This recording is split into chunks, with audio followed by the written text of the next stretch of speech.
Palakonda MLA Nimmaka Jayakrishna Vaikapa మాజీ ప్రజాప్రతినిధుల ఆరోపణలను ఖండించారు.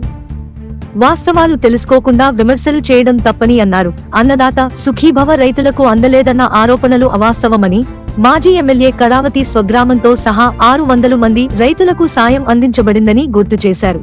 ఫీజు రీయింబర్స్మెంట్ పై వైకాపా చేస్తున్న ప్రచారం తప్పుదారుడు పట్టించేలా ఉందని, గత ప్రభుత్వ బకాయిలలో 1,630 కోట్ల రూపాయలు ప్రస్తుత కూటమి ప్రభుత్వం విడుదల చేస్తోందని తెలిపారు. తోటపల్లి కాలువల ఆధునికీకరణకు గత ప్రభుత్వం నిధులు ఇచ్చినా పనులు పూర్తి చేయలేదని, ఇప్పుడేమో కూటమి ప్రభుత్వం గుత్తేదారుల బిల్లులు క్లియర్ చేస్తోందని అన్నారు. జిల్లా మంత్రి సంధ్యారాణిపై, గిరిజన సంక్షేమ శాఖ మంత్రిపై వైకాపా నేతలు చేస్తున్న ఆరోపణలు నిరాధారమని పేర్కొన్నారు.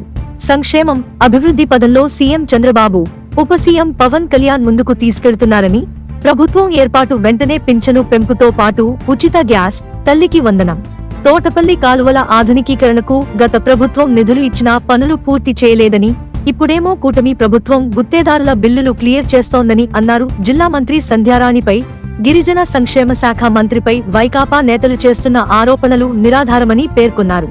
సంక్షేమం, అభివృద్ధి పదంలో సీఎం చంద్రబాబు, ఉప సీఎం పవన్ కళ్యాణ్ ముందుకు తీసుకెళ్తున్నారని, ప్రభుత్వం ఏర్పాటు వెంటనే పింఛను పెంపుతో పాటు ఉచిత గ్యాస్, తల్లికి వందనం, అన్నదాత సుఖీభవ, మహిళలకు ఉచిత ప్రయాణం వంటి హామీలు అమలయ్యాయని గుర్తు చేశారు. పాలకొండ నియోజకవర్గాన్ని పూర్తి అభివృద్ధి దిశలో తీసుకెళ్తున్నామని ఎమ్మెల్యే తెలిపారు.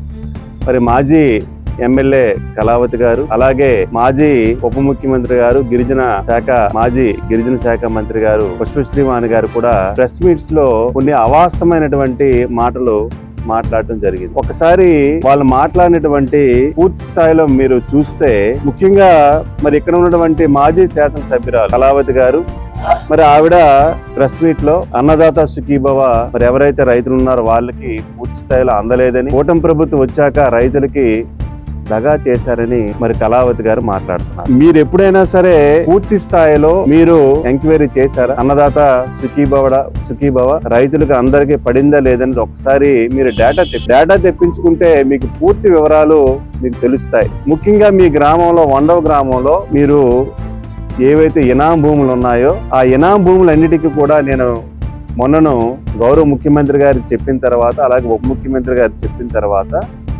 ఏవైతే ఇనాం ల్యాండ్ సంబంధించి సుమారుగా 600 మంది రైతులందరికీ కూడా మరి ఇనాం భూములకు సంబంధించి అన్నదాత సుఖీభవ కూడా మరి వాళ్ళ ఖాతాలో జమ అయింది. ఆ విషయాన్ని మీరు పూర్తి స్థాయిలో వివరాలు తెలుసుకుని ప్రెస్ లో మాట్లాడవలసిందిగా మీకు కోరుతా ఉన్నాను. ఏవైతే మీ గ్రామంలో సుమారుగా వండవ గాని, అలాగే మరి పాపంపేట గాని, అలాగే బొడ్లపాడు గాని, ఇవన్నీ చుట్టుపక్కల గ్రామాలు ఏవైతే ఇనాం సంబంధించిన అన్నిటి కూడా అన్నదాత సుఖీభవ ఇవ్వడం జరిగింది.